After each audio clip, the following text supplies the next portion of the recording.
Olá, companheiras, olá, companheiros, saudações petistas, sejam muito bem-vindas e muito bem-vindos a mais um episódio do podcast Em Tempos de Guerra, a Esperança é Vermelha. Hoje é sexta-feira, dia 15 de maio. Eu sou o Patrick e conduzo a conversa junto com vocês.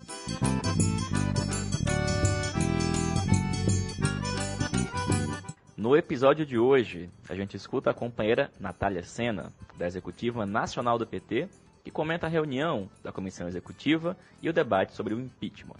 Jonatas Moretti, advogado do Distrito Federal, comenta sobre o Procurador-Geral da República, Augusto Aras. Lucas Ramos, do Rio de Janeiro, comenta sobre o legado econômico da escravidão no Brasil. O companheiro Walter Pomar, da Direção Nacional do PT, comenta o artigo do vice-presidente da República, general Hamilton Mourão. E neste 15M, a estudante secundarista Gabriela Frison, do Rio Grande do Sul, fala pra gente sobre a luta pelo adiamento do Exame Nacional do Ensino Médio.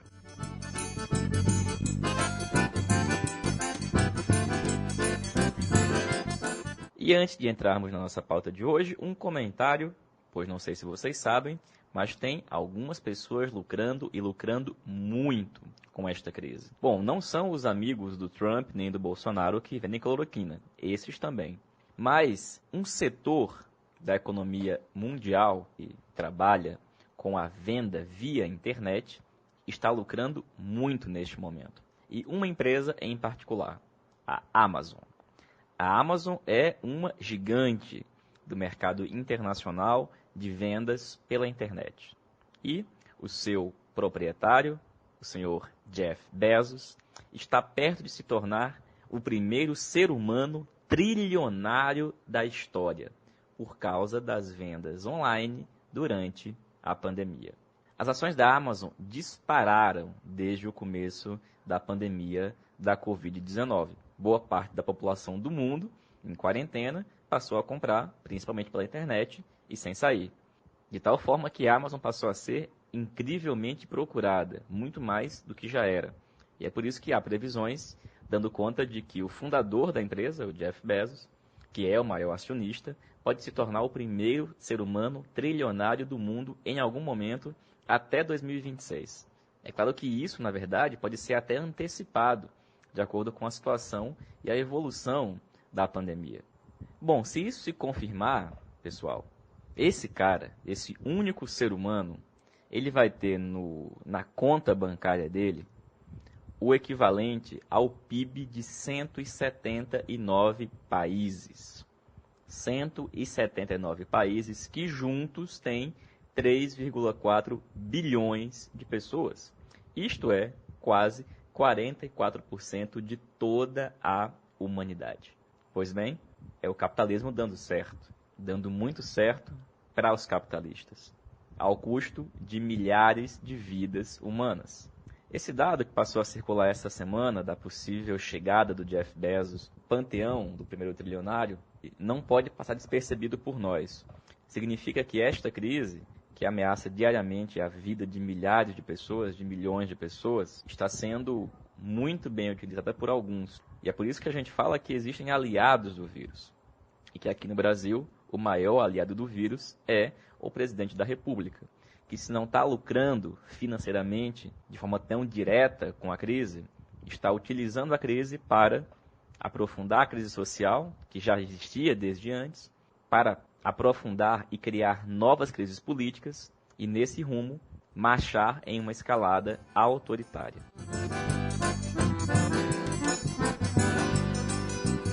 E para quem ainda tinha algum resquício de dúvida, hoje o segundo ministro da Saúde sai do governo em meio à pandemia.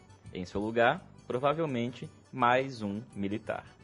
Afinal de contas, companheira Natália Sena, hoje nós também tivemos reunião da Comissão Executiva Nacional. E em meio a tudo isso, Natália, esse impeachment avança ou não avança? Oi, Patrick e ouvintes do nosso podcast Em Tempos de Guerra, a Esperança é Vermelha. Patrick, se o impeachment avança ou não avança, é uma resposta difícil, né? Mas foi um consenso, né? O que eu posso dizer para você é que foi um consenso na reunião da Executiva Nacional do PT entrar com pedido de impeachment. Finalmente, né? Sendo que Na minha opinião, Patrick, a gente vai entrar com esse pedido num cenário muito similar ao que a gente teria se tivéssemos entrado com o pedido, encaminhado essa decorrência do Fora Bolsonaro há 10, 12 dias atrás. O pedido que vai ser protocolado até no máximo a semana que vem não vai ter a amplitude desejada e ansiada por muitos. Pelo contrário, a centro-esquerda já saiu na frente, vai ter um ato na terça, dia 19 de maio, que vai defender a bandeira do impeachment já e está sendo convocado pelo PDT, PSB, PV e Rede. Então, se esse ato não for demovido até lá, nem tiver uma adesão desses partidos a um pedido conjunto com o PT, PSOL e entidades do campo de esquerda, vão ter duas movimentações separadas do que a gente pode chamar hoje de oposição. Então, o cenário hoje é que o pedido que a gente vai assinar, nós, o PT, deve ser junto com o PSOL, no máximo com o PCdoB, que ainda está incerto, tem resistência de assinar, e com entidades do nosso campo, do campo popular, do campo de esquerda. E agora sim, convenhamos, era bem evidente que o grau de amplitude que se esperava não se concretizaria. E por isso é que eu acho que a gente não poderia ter aberto mão de fazer pressão muito antes, muitos dias atrás, protocolando e fazendo a disputa na sociedade, com o governo, no parlamento, com um pedido de impeachment da esquerda, num momento, há umas 2 semanas atrás, que o governo ficou, de certa forma, mais desgastado. Agora, está evidente que há uma recomposição do governo com o Centrão, cada vez mais explícita, que a aliança com os militares se aprofunda. De um jeito ou de outro, esse governo segue forte. Então é isso. O que temos é que o pedido de impeachment com a digital do PT vai ser protocolado na próxima semana. Provavelmente contará com o apoio de quem já tinha, se tivesse sido protocolado 10, 12 dias, 2 semanas atrás, mais ou menos. Agora, é claro que o timing é uma questão política, E aí a gente precisa dizer isso quando a gente debate se o impeachment avança ou não avança. Eu acho, como já disse, que 2 semanas atrás poderia ter sido um momento de exercer maior pressão com esse protocolo de um pedido de impeachment. Hoje, vide essa demissão do ministro da Saúde, por exemplo, está mais evidente que Bolsonaro está se fortalecendo, se recompondo, em meio ao que parece um caos, mas na verdade é uma operação de fechamento de regime, de endurecimento político mais forte, com militares aí ocupando até mesmo a área da saúde. Agora, é claro, na nossa visão, o impeachment é um instrumento de acumulação de forças, ainda mais nesse ambiente de isolamento social. Isso foi dito desde sempre, mas infelizmente parte da retranca que nos levou a só decidir isso agora e só protocolar na semana que vem, parece que queria que só usássemos esse instrumento se e quando as condições de êxito estivessem dadas. Então, assim, não preciso nem falar o quão estranho é essa linha de esperar ao invés de agir para criar as condições. Mas, enfim, o resumo é o seguinte: o impeachment, do ponto de vista formal do protocolo, avança. O PT vai protocolar, vai colocar a sua digital em um pedido de impeachment, finalmente. Teve a decisão, será protocolado na semana que vem, ainda não sabemos o dia. Mas, do ponto de vista da disputa política a ser feita em torno desse pedido de impeachment, eu realmente acho que foi perdido um importante timing. Então, desse ponto de vista, o que eu diria é o seguinte: a orientação estratégica equivocada no nosso partido acaba prejudicando a tática,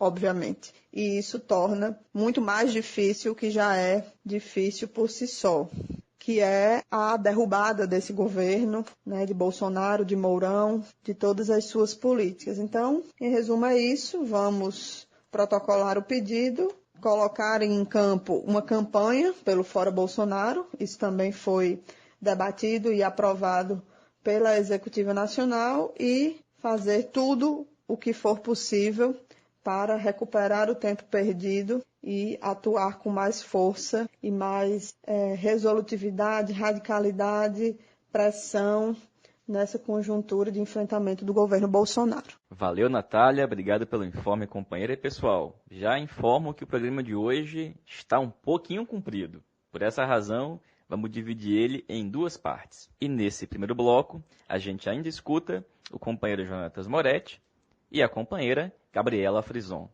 Gabriela, completamos um ano daquela primeira grande mobilização no ano passado contra os cortes na educação e agora um movimento pelo adiamento do Exame Nacional do Ensino Médio. As inscrições para o Enem estão abertas. Gabriela, e agora? Como é que fica a luta? Meu nome é Gabi, tenho 18 anos, sou de São Leopoldo, do Rio Grande do Sul, estudo no Instituto Federal de Sapucaia, estou no meu último ano do ensino médio, faço curso de eventos lá, e sou presidente do Grêmio Estudantil da minha escola e milito pela Juventude da Articulação de Esquerda. Estou aqui para falar um pouquinho com você sobre o Enem. Bom, não é surpresa para ninguém que a educação é um dos grandes alvos do governo Bolsonaro e da sua política de desmonte, mas, mais uma vez, o governo federal nos mostra seu total desprezo pelos estudantes e pela educação, querendo realizar o Enem esse ano, em novembro, da forma como é feito todos os anos, a qualquer custo, ignorando completamente a situação que a gente está vivendo de pandemia, de que mais de 1.000 pessoas estão morrendo por dia no Brasil e isso abala o psicológico de todo mundo, as coisas não estão normais, não está tudo bem.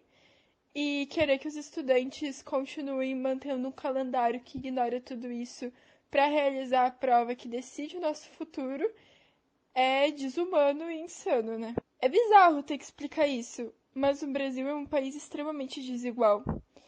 E sem a escola, o ambiente, os recursos que ela nos proporciona, o abismo de desigualdade entre os estudantes ricos e pobres é cada vez maior. Os filhos dos trabalhadores não têm um espaço em casa para estudar, alguns não têm computador ou quando tem que dividir entre várias outras pessoas. Alguns nem têm internet Wi-Fi, não têm as mínimas condições. E ignorando tudo isso, fazendo de conta que o coronavírus afeta todo mundo da mesma forma, o ministro Weintraub quer conduzir esse Enem como se fosse algo totalmente normal, sabe? E não é. Olhando no contexto internacional, a China, a França, os Estados Unidos, todos adiaram, alguns até cancelaram seus maiores vestibulares. Então, por que aqui do Brasil a gente tem que ficar nessa queda de braço insana para garantir o mínimo do nosso direito, que é competir nessa prova com a melhor forma que nós pudermos competir, tendo as nossas aulas completadas no ensino médio? E isso, a gente tá nessa luta, não é por acaso, sabe? Ano passado, o Enem já foi um grande escândalo para a reputação do Weintraub. Não sei se vocês lembram, mas 6.000 provas tiveram seu resultado errado. Isso acarretou em erro no SISU, no FIES, no ProUni. E nem o Bolsonaro pode ignorar isso. Então, isso que a gente está vivendo agora é mais ou menos o Weintraub querendo provar a todo custo que ele não vai mais fazer cagada e não vai ceder à pressão dos estudantes. Só que a gente não vai deixar barato. Com tudo que está acontecendo, a luta agora é fazer adiar esse Enem. E a gente vai disseminar informação para os nossos colegas, explicar para os colegas que têm mais condições o porquê não dá para ter esse Enem agora, fazer abaixo-assinado, fazer campanha pela internet, fazer tuitaço, fazer panelaço, fazer o que der para fazer, já que a gente não pode botar a galera toda na rua para fazer essa pressão, então a gente vai fazer com as armas que tiver. Mandar e-mail para os deputados, fazer pressão política até que o Bolsonaro e o Weintraub coloquem a mão na consciência e compreendam que não dá para fazer o Enem. Então, enquanto isso, a gente é fora Weintraub, fora Bolsonaro e hashtag #AdiaEnem.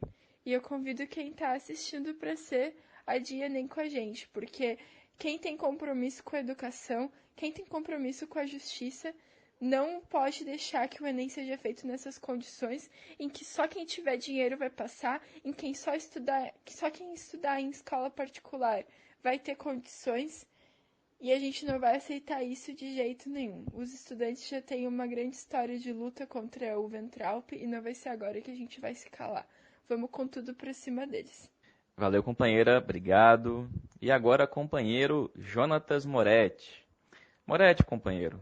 Uma das figuras que ganhou protagonismo nos últimos dias foi o Procurador-Geral da República, o senhor Augusto Aras, que tem se comportado como um verdadeiro advogado do governo Bolsonaro. Moretti, você podia contar um pouco pra gente o histórico deste indivíduo? Quem é Augusto Aras? Olá, camarada Patrick. Olá, ouvintes do podcast Em Tempos de Guerra, a Esperança é Vermelha. Então, Patrick, antes de falar especificamente do senhor Augusto Aras, atual Procurador-Geral da República, eu pediria um pouco de paciência para explicar como é este processo de escolha do PGR e qual é o papel atual do Ministério Público, né? Pois bem, o Ministério Público ganhou imensa força, prerrogativas e autonomia com a Constituição de 1988. Para muitos, foi a instituição que mais saiu fortalecida da Constituinte e soube usar essa força para se fortalecer ainda mais na nova República.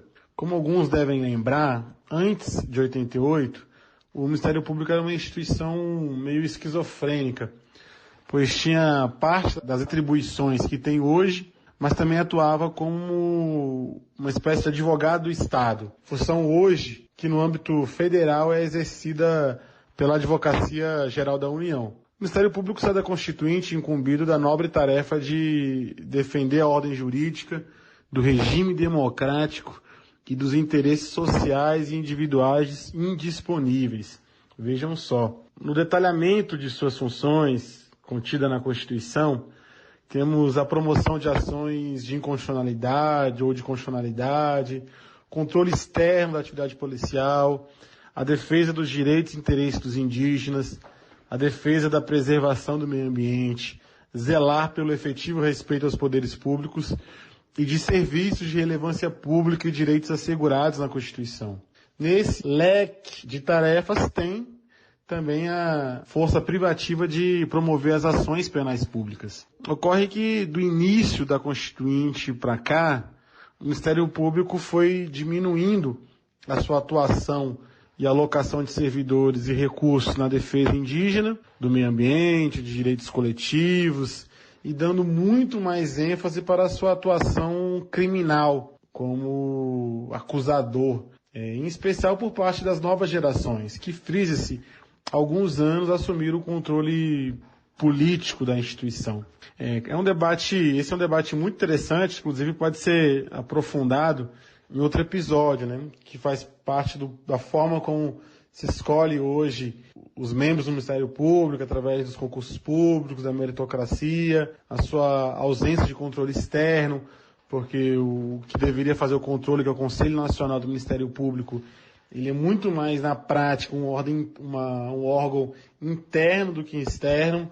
O mesmo ocorre com o CNJ, que deveria ser o órgão de controle externo do Judiciário. Mas a ideia era só fazer esse resgate para a gente entender e reforçar a percepção, que hoje é um pouco mais nítida para todos, de que chefiar o Ministério Público é uma força absurda. Tanto que alguns juristas o chamam de o quarto poder. Segundo a Constituição, o Ministério Público da União é chefiado pelo Procurador-Geral da República, nomeado pelo Presidente da República dentre os integrantes da carreira maiores de 35 anos de idade e após a aprovação pelo Senado Federal. A lista tríplice, que atualmente é muito usada, como sabemos, não é uma exigência constitucional. Inspirada na regra de escolha para os procuradores gerais nos estados, as entidades corporativas do Ministério Público começaram a fazer as eleições internas para apresentar essa lista tríplice aos presidentes da República.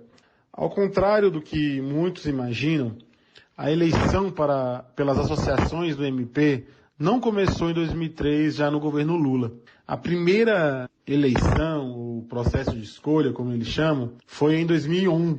Na época, o presidente FHC cagou para a lista tríplice e reconduziu pela terceira vez, ou seja, para um quarto mandato consecutivo, o então Procurador-Geral da República de seu governo, que era o Geraldo Brindeiro, que ficou conhecido como Engavetador-Geral da República. Nos governos do PT, não só era respeitada a lista tríplice, como escolhido sempre o mais votado dessa lista. No governo Temer, foi até respeitada a lista tríplice, mas não foi escolhido a mais votada, né? Que a Raquel Dodge, acho que se eu não me engano, ficou em segundo essa lista. Um outro dado interessante é que o Ministério Público da União, ele é composto pelo Ministério Público Federal, Ministério Público do Trabalho, Ministério Público Militar e o Ministério Público do Distrito Federal e Territórios. Apesar disso, a lista tríplice é feita pela ANPR, que é a Associação Nacional dos Procuradores da República,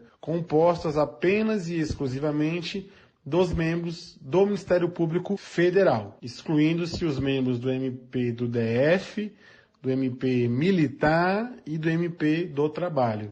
Por exemplo, o Procurador-Geral do Ministério Público do Trabalho, ele é escolhido pelo próprio PGR. Este é um déficit democrático importante. Para termos uma noção, um outro dado. Na última escolha, podiam votar pouquinho mais de 1.300 procuradores da República, mas compareceram apenas 986. Como cada procurador eleitor vota em 3, o primeiro colocado nessa escolha de 2019 foi preferido de apenas 20% do Ministério Público. Ou seja, um universo de 1.300 votantes, votaram 986 e apenas 20% disso, ou seja, menos de 200, escolheram o mais votado da lista como sua primeira opção.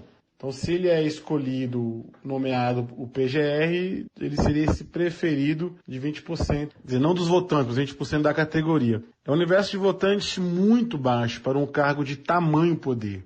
Agora sobre o senhor Augusto Aras, que é um baiano, professor aqui da Universidade de Brasília e membro do Ministério Público Federal desde 1987, ou seja, um ano antes da Constituinte. À época de sua indicação, alguns bolsonaristas mais puro sangue questionaram muito a sua suposta ligação com a esquerda, o que é uma balela. Os fatos eram alguns vídeos mais democráticos dele no YouTube e o fato ocorrido em 2013, que teve uma festividade de lançamento do livro do jornalista e ex-deputado federal petista Emiliano José, ocorrida no seu apartamento a pedido do pai de Augusto Aras, que é o senhor chamado Roque Aras, que não sei se todos lembram, mas foi deputado pelo MDB no finalzinho da ditadura e depois, vejam vocês, migrou para o PT e concorreu ao Senado na Bahia em 86 para ser constituinte, né? E para a prefeitura de Feira de Santana em 88. Em ambas as eleições foi derrotado. Segundo esse senhor Roque, pai de Augusto Aras nunca foi de esquerda, muito pelo contrário. Segundo o senhor Roque, aspas, ele sempre foi um liberal na economia e conservador nos costumes.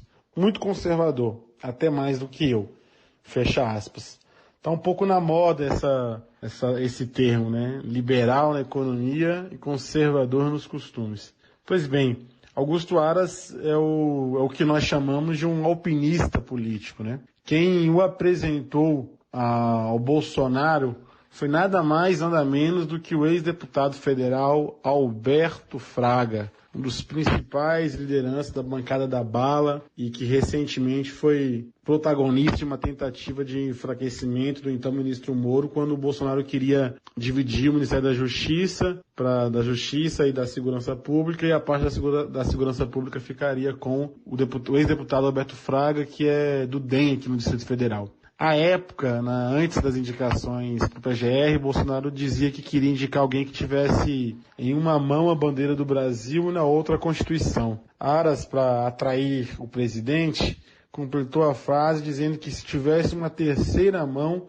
segurariam a Bíblia. Próximo da escolha, Aras deu uma girada ainda maior ao conservadorismo, como forma de agradar o Bolsonaro e ser o escolhido.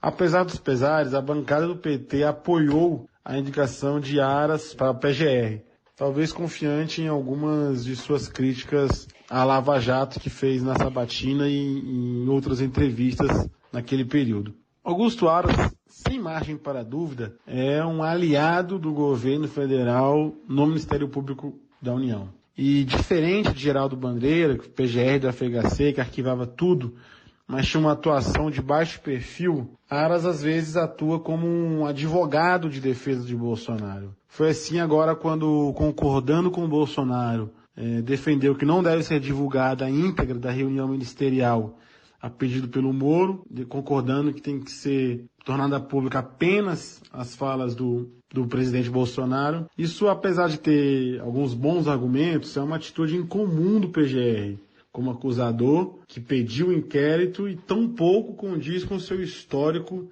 nada garantista em outros casos. Inclusive, o próprio pedido para a abertura do inquérito sobre as denúncias do Moro parece-me uma armadilha para ter o controle do inquérito, o seu time e até mesmo para pedir o seu arquivamento. Apesar que para arquivar precisa da concordância do ministro Celso de Mello. Aras também tem sido um aliado parcial do Bolsonaro nas suas ações e em especial omissões a respeito de toda essa crise da pandemia do coronavírus e Covid-19. Aras também rejeitou pedidos de parlamentares e partidos para abrir processos de impeachment contra os ministros Ricardo Salles, do Meio Ambiente, o Abraham Weintraub, da Educação, ou mesmo investigar possíveis crimes de Bolsonaro na presidência, diante de vários e vários pedidos. Em síntese, diferente do ocorrido com os nossos governos, o governo federal voltou a ter um aliado fiel na Procuradoria-Geral da República. E pelo andar da carruagem também o terá no STF, como ele não faz a menor questão de esconder. Talvez o Aras não seja o melhor exemplo para fazer esse debate. Na verdade, de fato, não é. Mas o presidente da República foi eleito e tem um mandato popular garantido pelas urnas que impõe deveres e prerrogativas. Portanto, claro que Bolsonaro também não tem essa legitimidade pela eleição fraudulenta, mas em tese não há um déficit democrático, diria até que muito pelo contrário, da escolha do PGR caber exclusivamente ao presidente da República, dentre os critérios estabelecidos pela Constituição. É razoável debater outros métodos de escolha, mas não me parece razoável ser uma escolha entre apenas 900 servidores do alto escalão do Ministério Público Federal, uma vez que os demais servidores da carreira também não votam e tampouco têm qualquer participação da sociedade, a quem o Ministério Público tem a missão institucional de defender. Valeu, Moretti. Obrigado, companheiro. E, pessoal, para encerrar esse nosso primeiro bloco, a gente escuta o companheiro Lucas Ramos. O Lucas é economista, militante do PT no Rio de Janeiro, e é ele hoje quem conversa conosco dentro da nossa série de comentários no mês de maio sobre as lutas antirracistas no Brasil. E o Lucas comenta para a gente sobre o legado econômico aqui no nosso país. Olá a todos e todas, ouvintes do podcast Em Tempos de Guerra, Esperança Vermelha. Eu sou o Lucas Ramos, sou economista, sou mestrando em Ciências Sociais e hoje eu venho falar aqui para vocês um pouquinho sobre o legado econômico deixado pela escravidão no Brasil. Antes de entrar nessa seara do que realmente foi o legado da escravidão no Brasil, a gente precisa desmistificar algumas coisas que são colocadas como cláusulas pétreas, vamos dizer assim, da nossa história, e fazer mais ou menos como fez a Estação Primeira de Mangueira no seu carnaval, e contar a história que a história não conta. Principalmente desmistificar o ato benevolente de Isabel ao assinar a Lei Áurea e libertar, entre muitas aspas, os escravos e as escravas que viviam cativos e cativas aqui no Brasil, servindo de mão de obra para o crescimento e desenvolvimento do país, né? E isso desde o descobrimento aqui com a extração de pau-brasil, com os ciclos econômicos como foi a cana-de-açúcar, e até o mais ou menos 1930 ali com a exploração do café, que ainda era a nossa commodity mais exportada e que gerava o crescimento econômico para o nosso país. Mas se a Lei Áurea foi assinada em 1888, como que em 1930 ainda tínhamos escravos na exploração do café?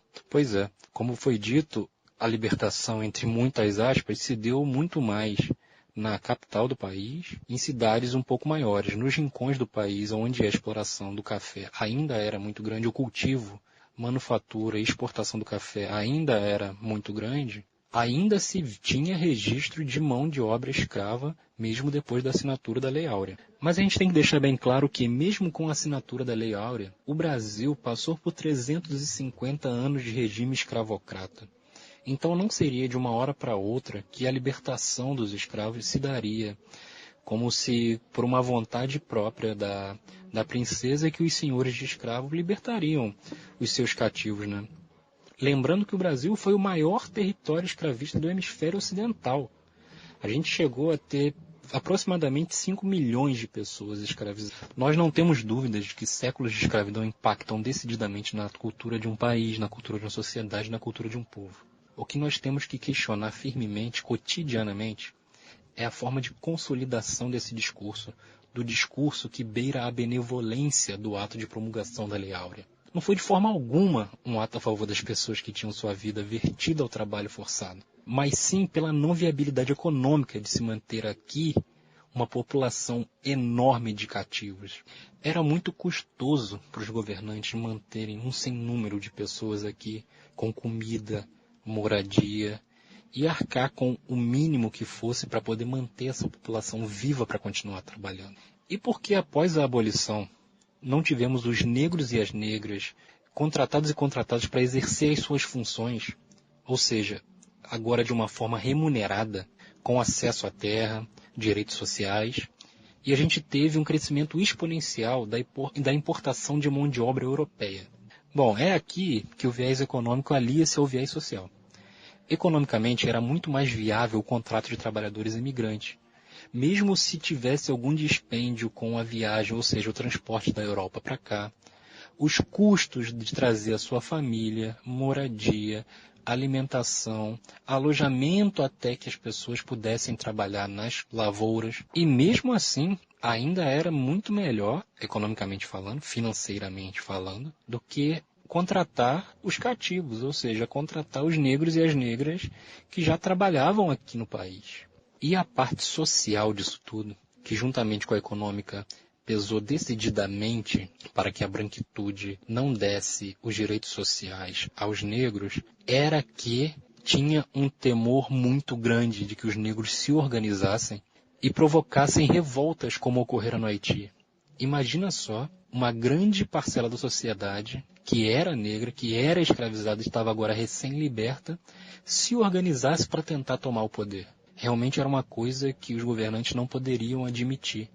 Imagina escravos chegando ao poder. O professor Jorge Daronco, que é doutor em História e professor do IFE Farroupilha no Rio Grande do Sul, na sua análise do legado da escravidão no Brasil, ele aponta dois aspectos característicos desse legado, que primeiro é a formação da identidade e da etnicidade brasileira, e segundo, a não valorização e não reconhecimento e importância que teve a mão de obra escravizada para a economia brasileira. E seguindo o pensamento de Daronco, nós vemos que o discurso depreciativo é sim a primeira ferramenta utilizada para fundamentar a construção de identidade de um povo. E o legado deixado pela escravidão é o da luta incessante para subhumanizar a população negra, para posicionar a população negra à margem social, com argumentos históricos que defendam tal posição. E aí vemos de novo o que Daronco falou como uma ferramenta utilizada para estigmatizar o povo, né?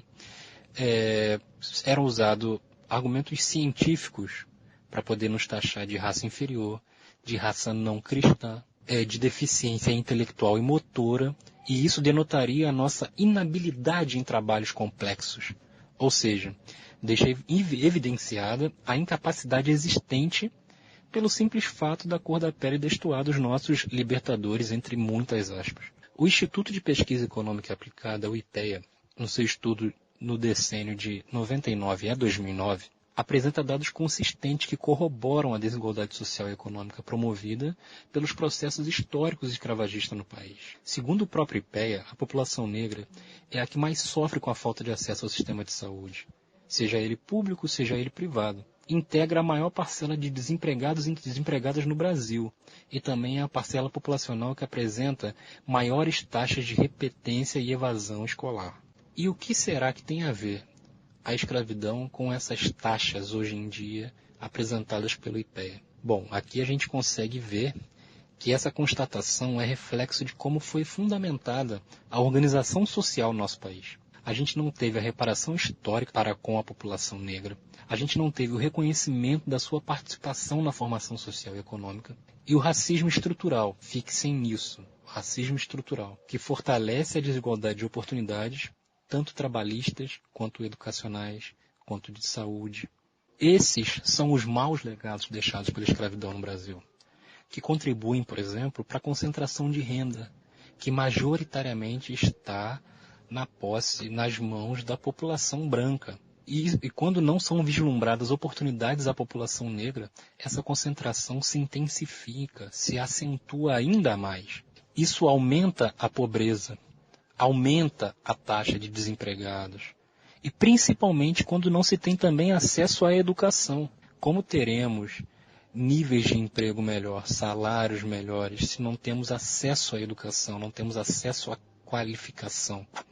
E quando não temos acesso à saúde, o que acontece? A gente vê taxas enormes de extermínio da população negra. E engraçado, né? A gente pode ver isso agora. A gente está vivendo um fato histórico agora com esse problema da pandemia do Covid-19. Vemos que a população negra é a que morre 5 vezes mais com o contágio do vírus, do coronavírus. Esses são os problemas, são os maus legados, como eu disse anteriormente, deixados pela escravidão, deixados pelos anos terríveis de escravidão, pelos 350 anos de escravidão realizados aqui no país.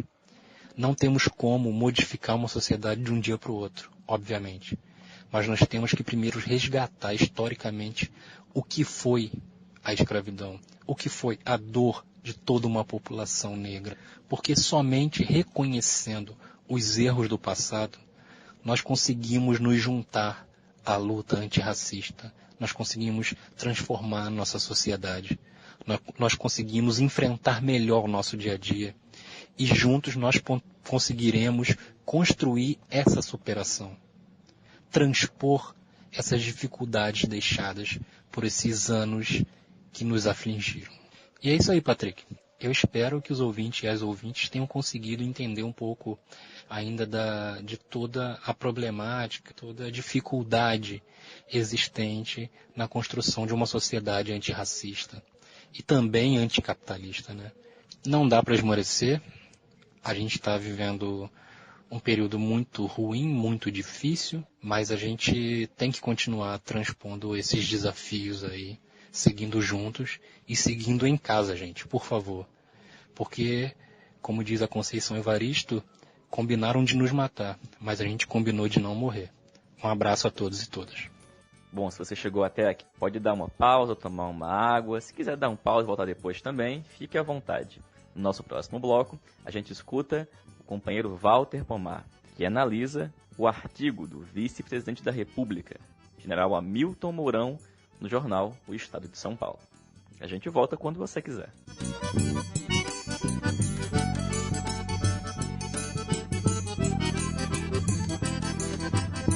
Se você voltou e vai ouvir o companheiro Walter Pomar, lembre-se que a gente está disponível no Google Podcast, Spotify, Rádio Public, Anchor, também por meio de áudio de WhatsApp, e que você pode compartilhar com seus amigos, conhecidos e familiares por qualquer uma dessas plataformas. Então, nos ajude a compartilhar.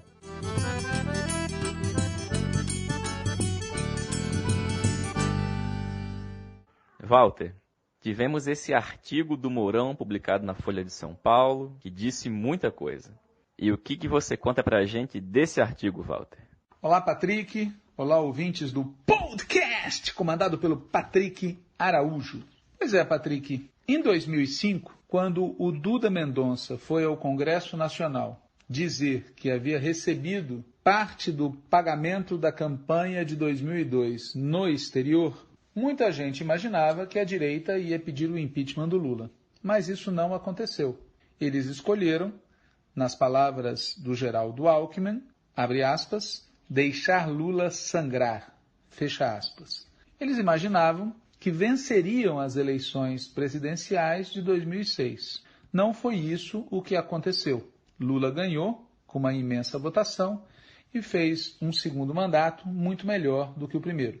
Já no ano de 2015, quando a presidenta Dilma toma posse pela segunda vez, sob forte ataque do PSDB e do Aécio Neves, e decide nomear um banqueiro para o Ministério da Fazenda, implementando um programa de ajuste ortodoxo, na crença de que isso aplacaria um pouco as pressões da direita, essa mesma direita decidiu ir para o impeachment e teve êxito.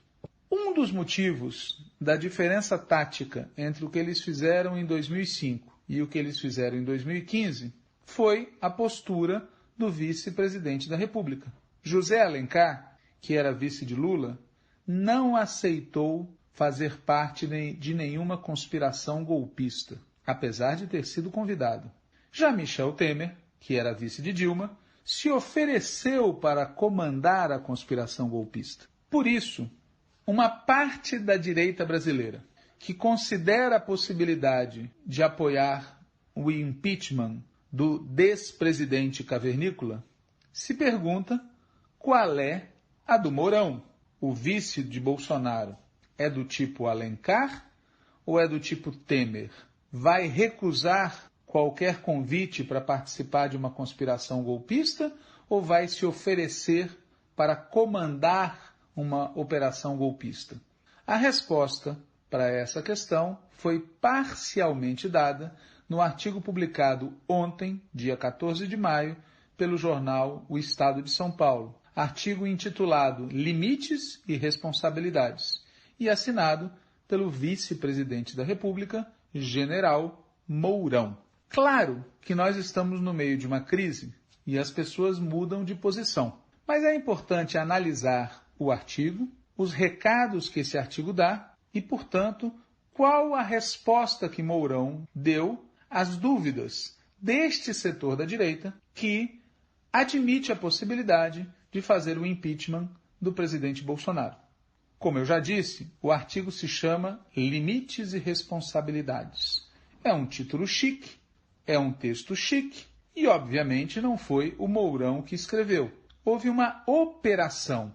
Pessoas se reuniram para discutir o conteúdo do artigo, alguém foi escolhido para elaborar uma primeira versão, muitas emendas e alterações foram feitas, cabendo a Mourão ler e assinar. Fazendo spoiler do que eu vou dizer a seguir, existem dois recados nesse artigo.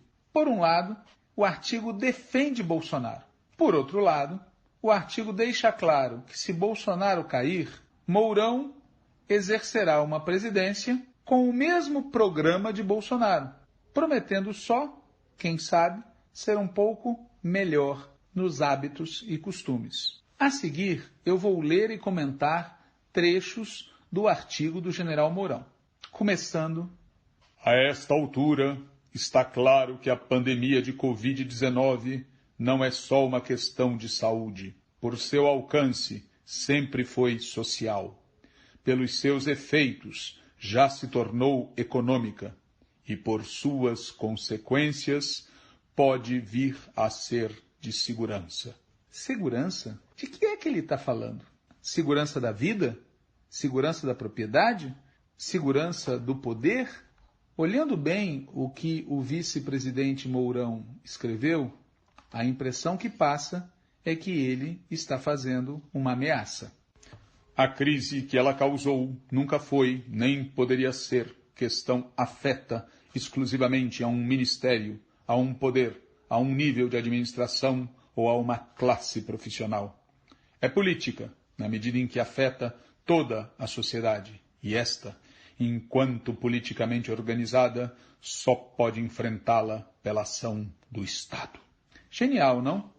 Enquanto tinha gente no PT falando que o povo não queria que a gente falasse de política, não vamos falar de fora Bolsonaro, a hora é de defender a vida, a hora de falar apenas da saúde. Enquanto tinha gente na esquerda com esse tipo de opinião, o Cavernícola 002 não tem dúvida alguma de falar a verdade. A crise é política e ela só pode ser enfrentada pela ação do Estado. Para esse mal, nenhum país do mundo tem solução imediata. Cada qual procura enfrentá-lo de acordo com a sua realidade. Nenhum país do mundo vem causando tanto mal a si mesmo como o Brasil. Como é que é? É o Brasil que está causando mal ao Brasil? Ou será a elite brasileira, a classe dominante, o empresariado capitalista e seus instrumentos políticos, a começar pelo governo federal, no cume de quem está o despresidente cavernícola? Não serão esses os que estão causando mal ao Brasil? Um estrago institucional que já vinha ocorrendo, mas agora atingiu as raias da insensatez, está levando o país ao caos e pode ser resumido em 4 pontos. 4 pontos soa 4 cavaleiros do Apocalipse. Mas antes de falar dos 4 pontos, vejam que curioso, o vice-presidente da República está reclamando de um estrago institucional que já vinha ocorrendo. Mas quem é que controla as instituições no Brasil? Quem controla o Congresso Nacional? A esquerda? Quem controla a Corte Suprema de Justiça? É a esquerda?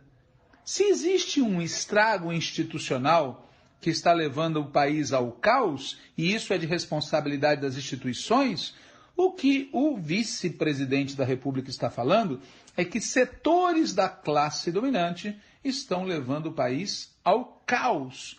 E nós coincidimos nisso.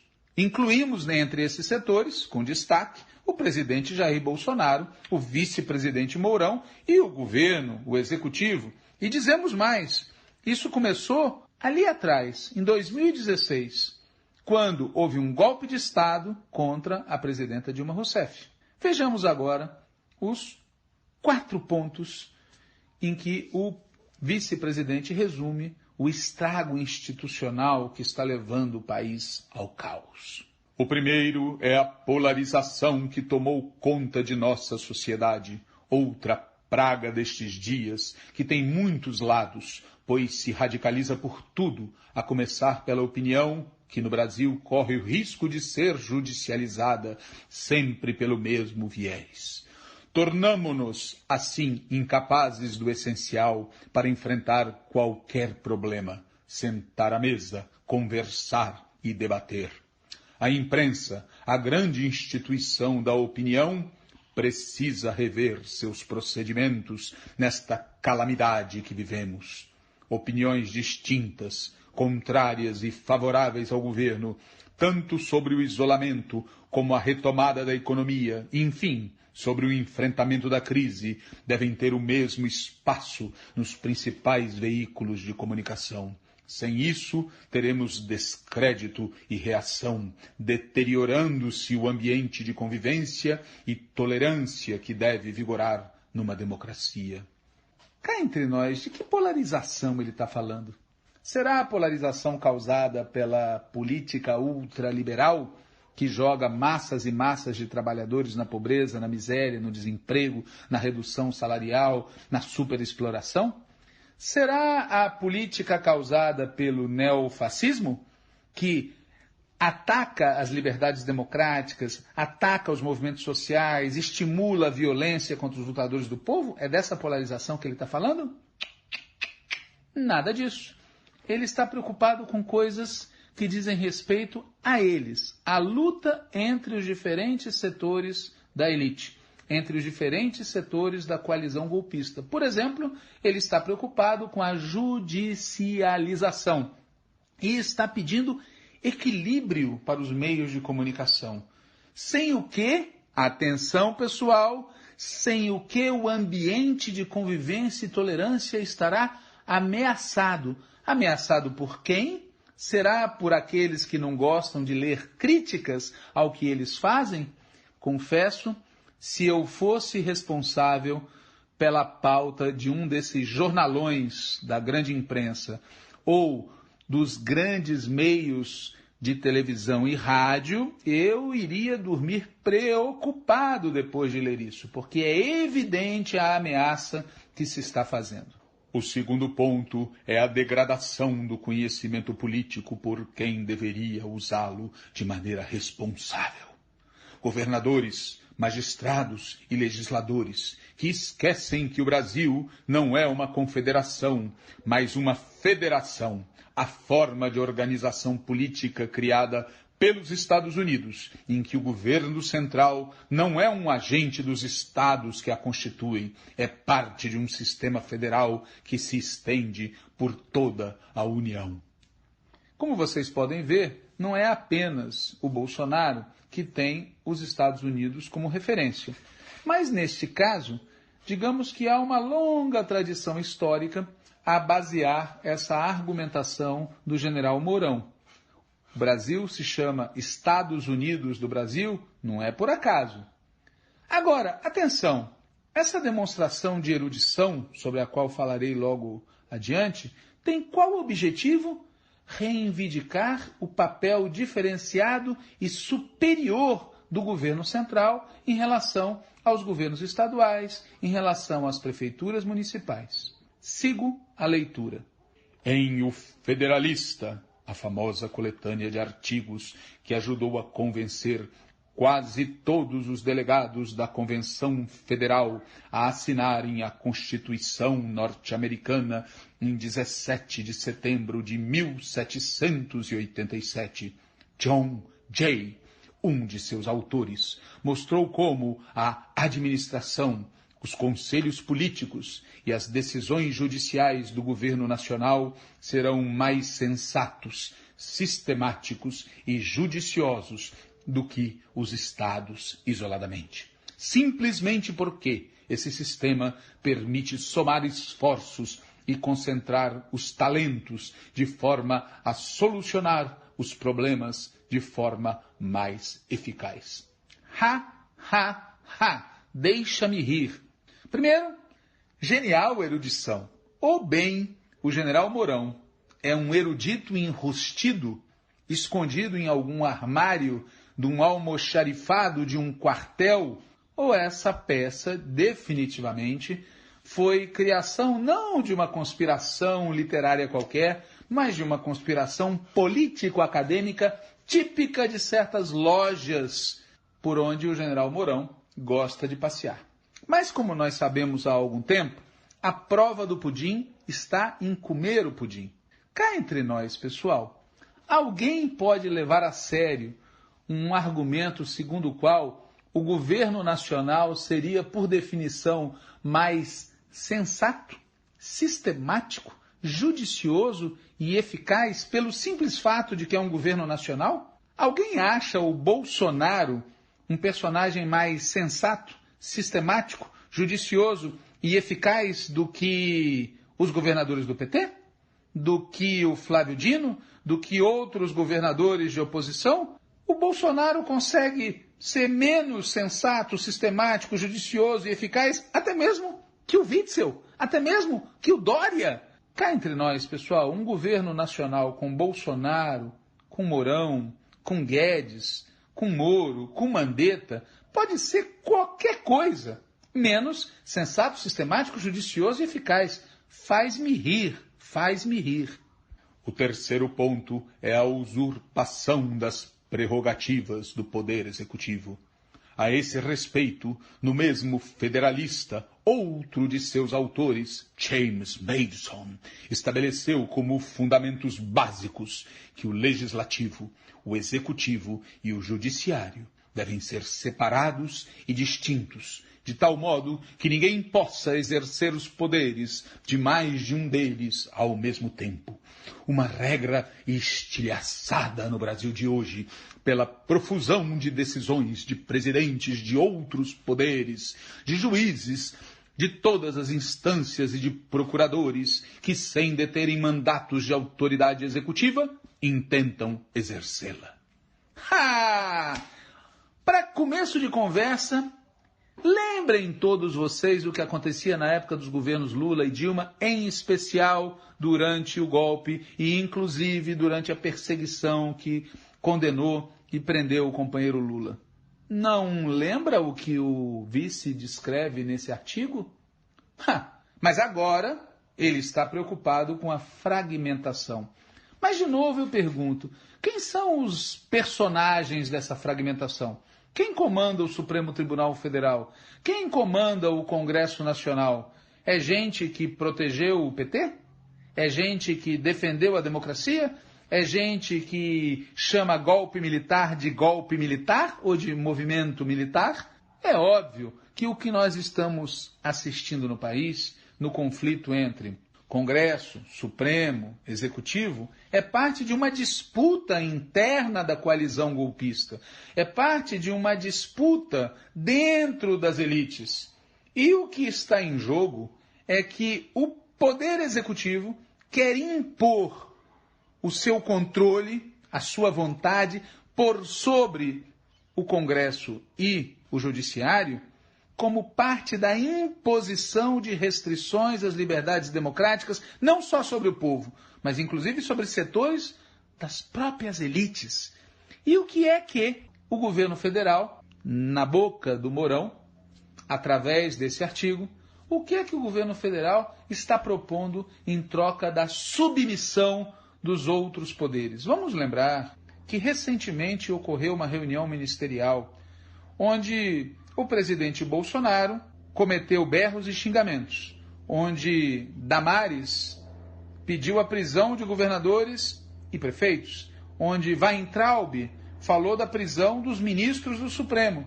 E agora, com esse artigo, Mourão nos oferece uma versão cult daquele vídeo proibido, pornográfico, da reunião ministerial. Na obra brasileira, que pode ser considerada equivalente ao federalista, Amaro Cavalcante, Regime Federativo e a República Brasileira, 1899, que foi ministro do Interior e ministro do Supremo Tribunal Federal, afirmou, apenas 10 anos depois da proclamação da República, que muitos estados da Federação ou não compreenderam bem o seu papel neste regime político, ou então têm procedido sem bastante boa-fé, algo que vem custando caro ao país. Caramba, até citação tem nesse artigo do vice Mourão. Agora, notem que genial. Notem que ato falho. Ele cita o Amaro Cavalcante, de 1899, 10 anos depois da proclamação da República. Proclamação da República, Deodoro assume com Floriano Peixoto de vice. 1891, Deodoro renuncia, Floriano Peixoto não aceita a convocação de eleições e assume, governando até 1894, quando ele entrega ao Prudente de Moraes a presidência. E aí, com Prudente de Moraes, começam os governos da República do Café com Leite, a época que alguns dizem ter sido a época da política dos governadores. É nesse contexto que o citado Amaro escreveu o que ele escreveu, República dos Governadores. O Mourão, ao falar disto deste jeito, comete um ato falho. Ele confessa que o Brasil está voltando para o passado, está voltando a enfrentar os dilemas pré-revolução de 30. Isso acontece por quê? Porque nós temos no comando do país uma classe dominante, e especificamente um governo, que está destruindo as bases da economia nacional, destruindo os direitos sociais, destruindo as liberdades democráticas, destruindo a soberania nacional e nos convertendo naquilo que nós éramos antes da Revolução de 30. Uma nação primário exportadora, onde a questão social era tratada como caso de polícia, onde os militares intervinham o tempo todo na política, onde as eleições eram fraudadas, onde o país era manietado pelos interesses do imperialismo e onde estava em curso uma imensa crise política, social e nacional. E com qual espírito o vice-presidente Mourão pretende enfrentar essa situação? Nós sabemos, porque afinal de contas ele é um dos autores, manufactores dessa situação. Mas vale a pena, já que nós estamos falando da época, ler o que escreveu Floriano Peixoto numa espécie de carta-testamento que ele deixou. Ele disse: consolidador da obra grandiosa de Benjamin Constant e Deodoro, são o Exército Nacional e uma parte da Armada que a lei e as instituições se conservaram fiéis. Consolidador da República é a Guarda Nacional, são os corpos de polícia da capital e do estado do Rio, batendo-se com inexcedível heroísmo e selando com o seu sangue as instituições proclamadas pela Revolução de 15 de novembro. São esses os heróis para os quais a pátria deve volver os olhos agradecida.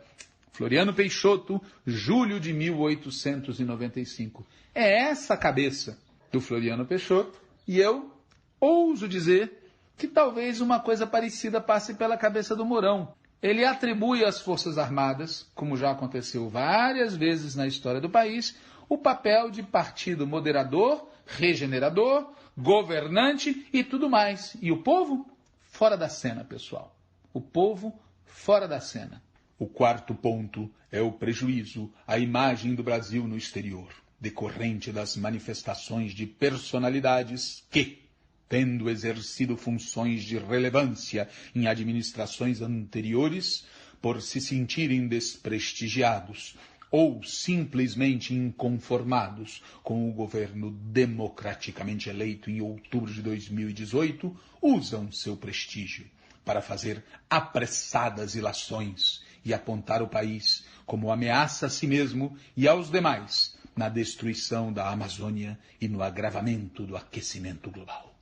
Uma acusação leviana que, neste momento crítico, prejudica ainda mais o esforço do governo para enfrentar o desafio que se coloca ao Brasil naquela imensa região, que desconhecem e pela qual jamais fizeram algo de palpável. Bom, nessa passagem, o vice Mourão cita explícita e textualmente um artigo publicado recentemente e assinado por Aloysio Nunes Ferreira, Celso Amorim, Celso Laffer, Francisco Rezec e José Serra. Todos foram ministros das Relações Exteriores. O artigo é assinado também por Rubens Recupero, que foi ministro da Fazenda e do Meio Ambiente e foi embaixador do Brasil em Washington. É assinado pelo Hussein Kalu, que foi secretário especial de Assuntos Estratégicos da Presidência da República. E é assinado também por Fernando Henrique Cardoso, que, além de ter sido ministro das Relações Exteriores, foi também presidente da República. O vice-presidente Mourão diz que toda essa tropa desconhece e jamais fez algo de palpável pela região amazônica. Acusa todos eles de levianos. Levianos. Muito bem. Lemos os 4 pontos, os 4 cavaleiros do Apocalipse. Vamos resumir. Polarização, judicialização, imprensa desequilibrada. Tentativa de subverter a federação. Usurpação das prerrogativas do Executivo. Traição à pátria, além de leviandade. E qual é a solução que o vice Mourão propõe? Esses pontos resumem uma situação grave, mas não insuperável, desde que haja um mínimo de sensibilidade das mais altas autoridades do país.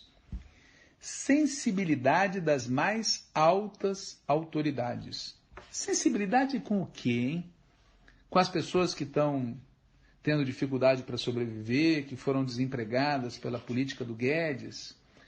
Sensibilidade com os mais de 13 mil mortos pela gripinha, a respeito dos quais o despresidente falou aquela frase sensível, aquelas palavras sensibilíssimas. E daí, é dessa sensibilidade que ele está falando.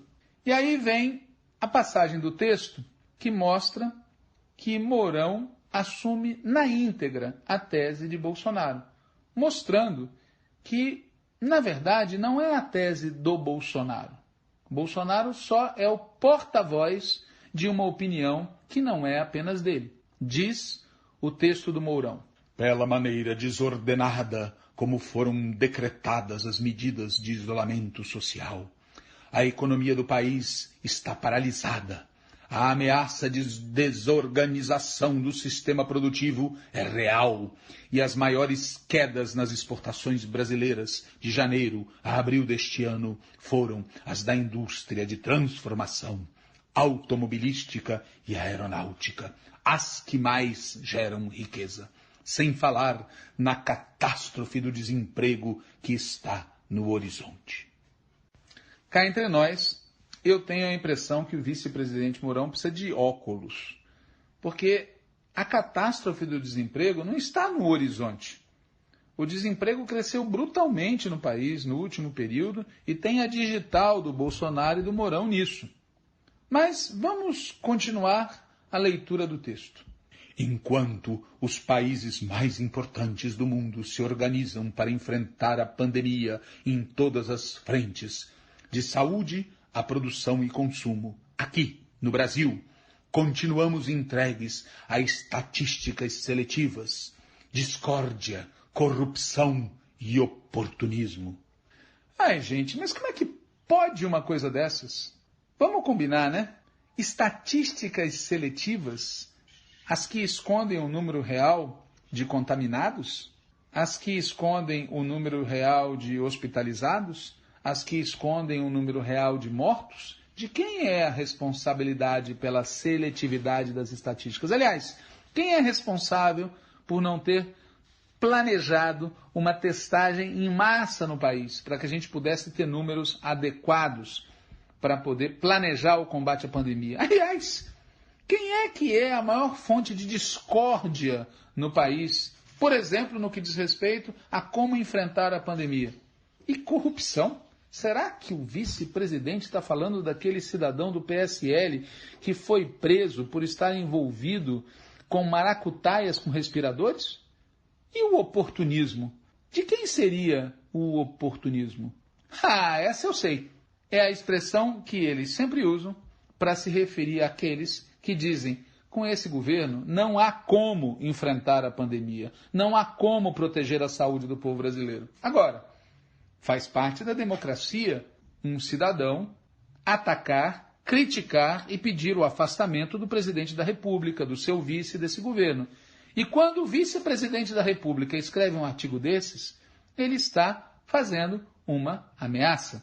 Aliás, eu lembro que há alguns anos, um grupo de pessoas muito ilustres da esquerda brasileira propôs um abaixo-assinado em favor de um tal general Vilas Boas.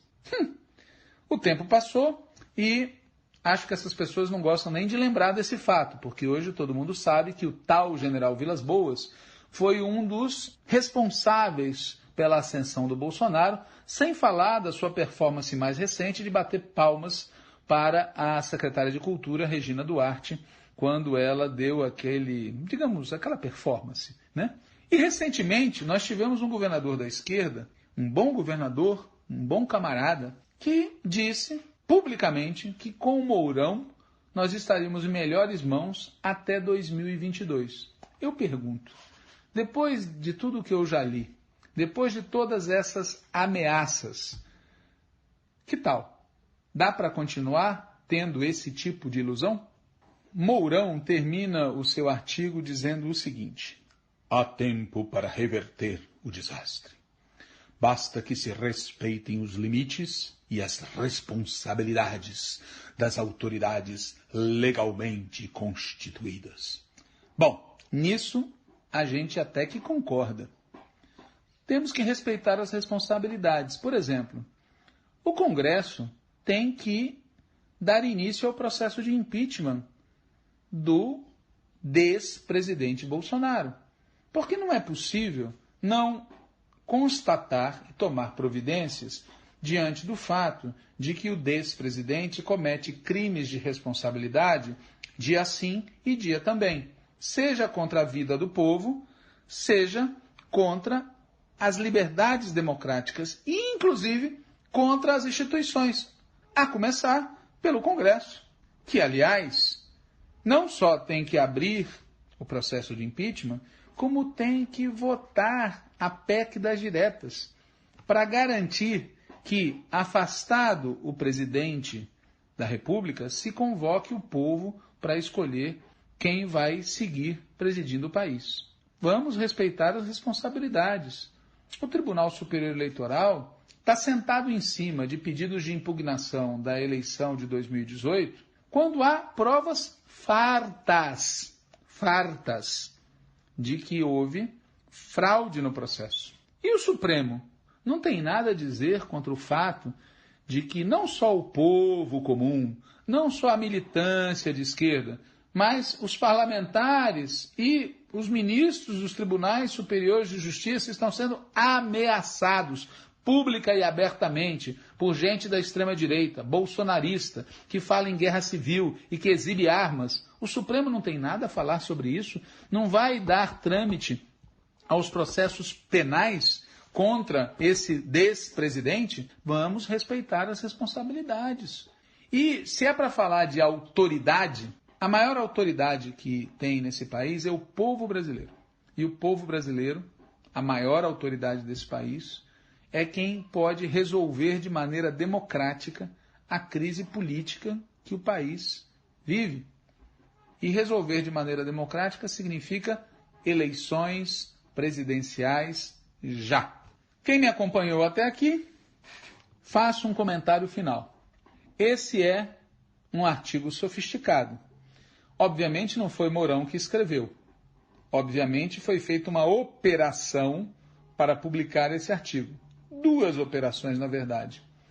A primeira é deixar claro que Mourão e aquilo que ele representa sustentam Bolsonaro naquilo que Bolsonaro tem de mais importante para eles, que é o programa que Bolsonaro defende. E a segunda operação é deixar claro que, se Bolsonaro sair, entra Mourão. E o Mourão entra, nesse caso, com o mesmo programa e com a mesma política. Por isso, pessoal, fora Bolsonaro, mas também fora Mourão, fora o governo e suas políticas. Eleições diretas, livres. E eleições livres significa eleições de que o Lula possa participar. E por isso, anula STF. Fora Bolsonaro, fora Mourão, fora esse governo e suas políticas. Pois é, pessoal, essa foi mais uma edição do podcast Em Tempos de Guerra, a Esperança Vermelha. Seguimos firmes na luta, saudações petistas, fora Bolsonaro, fora Mourão, fora todo este governo e suas políticas, e até a próxima.